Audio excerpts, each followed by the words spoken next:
राग आल्यानंतर तो शांत करण्यासाठी काही उपाय प्रशांत रमेशला सांगतो आहे. प्रशांत म्हणाला, हे बघ 1 ते 10 आकडे मोजायचे वगैरे हे आता माहिती झालेलं आहे. राग आल्यानंतर श्वासाची गती वाढते. मग श्वासापासनं आपण सुरुवात करू शकतो दीर्घ श्वसनाने. नाकाने हळुवारपणे श्वास घ्यायचा. पाहिजे तर तू मनातल्या मनात आकडे मोजू शकतोस, म्हणजे श्वास घ्यायला किती वेळ लागला हे कळेल. नाकानेच श्वास सोडायचा आहे, पण जितका वेळ आपण श्वास घेतला त्याच्यापेक्षा जास्त वेळ श्वास सोडायला लावायचा. अजूनही वेगळ्या पद्धतीने आपण दीर्घ श्वसन करू शकतो. पण जसं तू जाणकारांकडनं श्वास कसा घ्यायचा, प्राणायाम कसा करायचा हे शिकतो आहेस, त्याचप्रमाणे बाकीच्यांनी सुद्धा जाणकारांकडनं शिकून घ्यायचं. दुसरा उपाय म्हणजे नाव देणं, भावनेला नाव देणं. आता इथे आपल्याला माहिती आहे की राग ही भावना आहे. मग आपण काय म्हणू?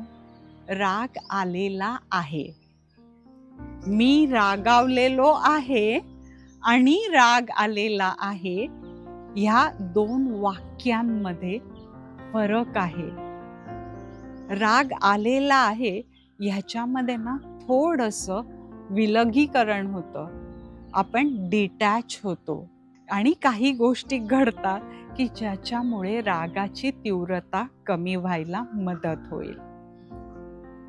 तिसरी गोष्ट, आपण माइंडफुलनेस शिकलेलो आहोत, त्यामुळे राग आलेला असताना शरीरामध्ये ज्या संवेदना निर्माण होतील त्या जाणत राहायच्या. त्याला कोणत्याही प्रकारची प्रतिक्रिया करायची नाही. म्हणजे काय तर, मला हा राग नको, मला ही तडतडणारी शीर नको, ही ताठार अवस्था नको, असं काहीही न म्हणता त्या संवेदना जाणत राहायच्या. तू आधीपासूनच ह्याचा सराव करतो आहेस, त्यामुळे राग आल्यानंतर हे करणं तुला खूप सोपं जाईल. पाणी पिऊ शकतोस.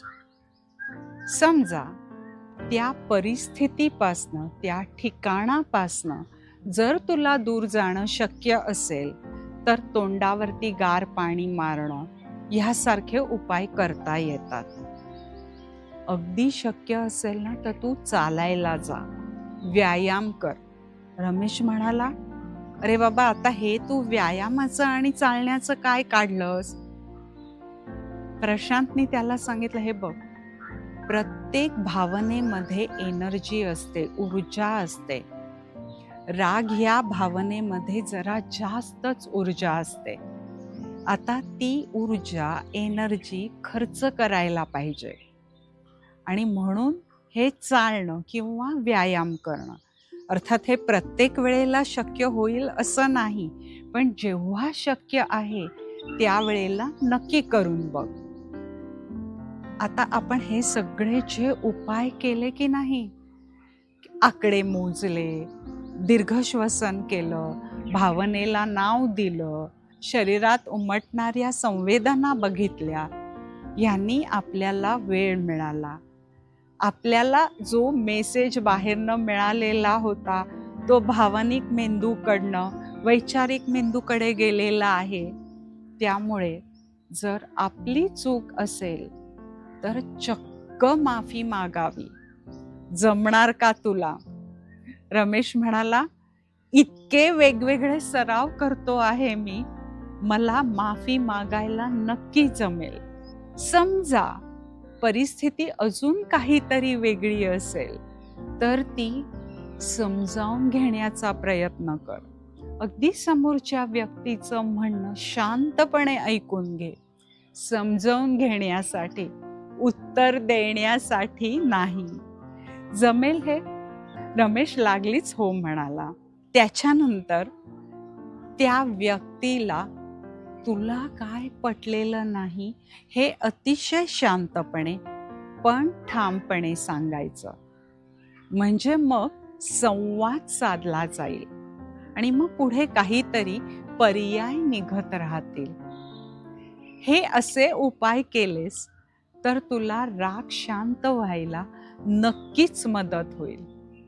आतापर्यंत प्रशांतनी अनेक उपाय सांगितले.